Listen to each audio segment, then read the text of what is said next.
Is this an attempt to erase history? Will they take it out of the school books? Obviously, that's not what's being proposed here. But it seems that some still believe that this is a part of Southern culture. How do you explain what this flag represents and its timeline, 1962, I believe, when it was positioned in front of that Capitol? Right, precisely, and that's what the public needs to understand. First of all, the flag of the Confederacy needs to be placed in its proper historical context. It was not the flag of the Confederacy. In fact, there were three other flags that ran as the flag of the Confederacy. It was the flag of General Robert E. Lee's Army of Northern Virginia.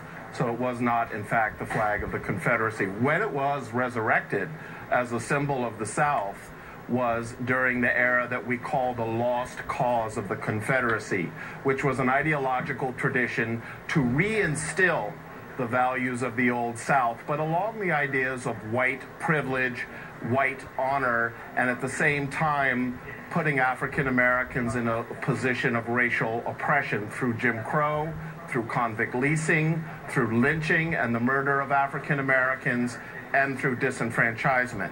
In 1962, when that flag was erected and placed before the state capitol of South Carolina by the Democratic Governor Fritz Hollings, this was for the centennial of the 100th anniversary of the Civil War. And here we sit at the 150th anniversary of the Civil War. But it was also a response to the Civil Rights Movement as a gesture of state defiance, indeed part of what we call massive resistance against the decision in Brown v. Board of Education and a mounting civil rights movement that was spreading across the nation. So we have to understand it in that context. And as a matter of fact, it also was used politically as the symbol in 1948 for the Dixiecrat Party, headed by South Carolina Senator Strom Thurmond. And so it's been resurrected as a symbol of white resistance to civil rights, and indeed by the Ku Klux Klan as a symbol of violence and racial hatred. And so that's why, as a state symbol,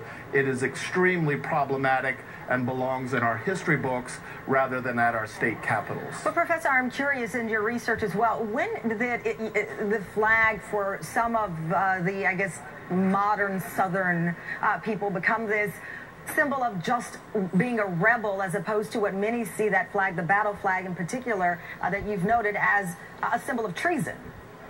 Well, most of the other flags in the American South do not fly the Confederate flag, but, well, they do fly the Confederate flag, but not what we call stars and bars, the flag that is over the South Carolina Memorial to the Civil War movement. Mississippi is the only state that continues to fly the stars and bars as part of its state flag, and indeed we heard yesterday one politician suggest that they ought to reconsider that.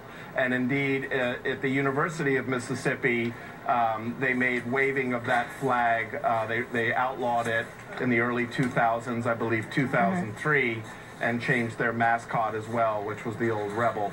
So this is a contentious issue in the South, but one associated as a response to the Civil Rights Movement. And I want to point out that Dylan Roof understood this history. Indeed, in an op-ed I wrote for CNN, he was fascinated by this history, even though he did not understand it.